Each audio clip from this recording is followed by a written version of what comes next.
شروع اللہ کے نام سے جو بڑا مہربان نہایت رحم فرمانے والا ہے۔ اور اس سے بڑا ظالم کون ہوگا جو اللہ پر جھوٹ باندھے یا اس کی آیتوں کو جھٹلائے؟ بے شک ظلم کرنے والے کامیاب نہیں ہوں گے۔ اور جس دن ہم ان سب کو جمع کریں گے، پھر ہم کہیں گے ان لوگوں سے جنہوں نے شرک کیا تھا، آج تمہارے وہ شریک کہاں ہیں جنہیں تم میرا شریک خیال کیا کرتے تھے؟ پھر ان کے پاس کوئی عذر نہ ہوگا سوائے اس کے کہ وہ کہیں گے اللہ کی قسم جو ہمارا رب ہے، ہم شرک کرنے والے نہ تھے۔ دیکھیے انہوں نے اپنے اوپر کیسا جھوٹ بولا، اور ان سے وہ جھوٹ گم ہو جائے گا جو وہ باندھا کرتے تھے۔ اور ان میں سے کچھ ایسے بھی ہیں جو آپ کی طرف کان لگائے رہتے ہیں، اور ہم نے ان کے دلوں پر ایسے پردے ڈال دیے ہیں کہ ممکن نہیں کہ وہ اس قرآن کو سمجھیں، اور ان کے کانوں میں بوجھ ہے، اور اگر وہ تمام نشانیاں دیکھ بھی لیں تب بھی ان پر ایمان نہیں لائیں گے، یہاں تک کہ جب وہ آپ کے پاس آتے ہیں تو آپ سے جھگڑا کرتے ہیں۔ وہ لوگ جنہوں نے کفر کیا کہتے ہیں یہ قرآن تو صرف پہلے لوگوں کی کہانیاں ہیں، اور یہ لوگ دوسروں کو اس قرآن سے روکتے ہیں اور خود بھی اس سے دور بھاگتے ہیں، اور اس طرح وہ صرف اپنے آپ کو ہی ہلاک کر رہے ہیں اور وہ کچھ خبر نہیں رکھتے۔ اور اگر آپ اس وقت دیکھیں جب انہیں آگ کے کنارے پر کھڑا کیا جائے گا تو وہ کہیں گے کاش ہم دنیا میں واپس بھیج دیے جائیں اور ہم اپنے رب کی آیات کو نہ جھٹلائیں اور ہم ایمان لانے والوں میں سے ہو جائیں، بلکہ ان کے لیے وہ ظاہر ہو گیا جس چیز کو وہ اس سے پہلے چھپایا کرتے تھے، اور اگر انہیں دنیا میں واپس بھیج دیا جائے تو یقیناً پھر وہی کریں گے جس سے انہیں منع کیا گیا تھا، اور یقیناً وہ ضرور جھوٹے ہیں، اور کہتے ہیں کہ ہماری تو دنیا ہی کی زندگی ہے اور ہم مرنے کے بعد نہیں اٹھائے جائیں گے۔ اور اگر آپ اس وقت دیکھیں جب وہ اپنے رب کے سامنے کھڑے کیے جائیں گے، اللہ فرمائے گا کیا یہ مرنے کے بعد زندہ ہونا حق نہیں؟ وہ کہیں گے کیوں نہیں، ہمارے رب کی قسم۔ اللہ فرمائے گا تو چکھو عذاب کا مزہ اس کے بدلے جو تم کفر کیا کرتے تھے۔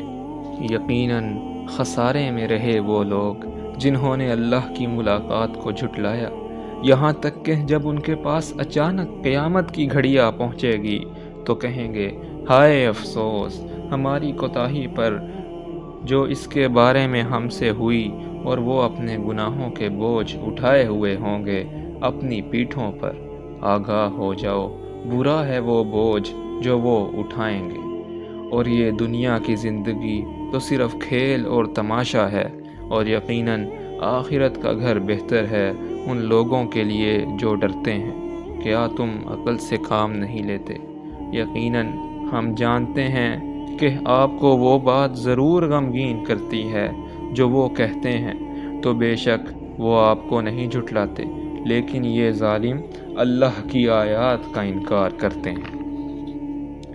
اور یقیناً آپ سے پہلے بھی رسولوں کو جھٹلایا گیا، پس انہوں نے جھٹلائے جانے پر اور ایذائیں پہنچنے پر صبر کیا، یہاں تک کہ ان کے پاس ہماری مدد آ پہنچی، اور اللہ کی باتوں کو کوئی بدلنے والا نہیں۔ اور یقیناً آپ کے پاس ان رسولوں کی کچھ خبریں پہنچ چکی ہیں، اور اگر آپ پر ان کا منہ پھیرنا گراں گزرتا ہے تو اگر آپ سے ہو سکے تو زمین میں کوئی سرنگ تلاش کر لیں یا آسمان میں کوئی سیڑھی، پھر آپ ان کے پاس کوئی معجزہ لے آئیں، اور اگر اللہ چاہتا تو ان سب کو ہدایت پر جمع فرما دیتا، پس تو ہرگز نہ ہو جانا نادانوں میں سے۔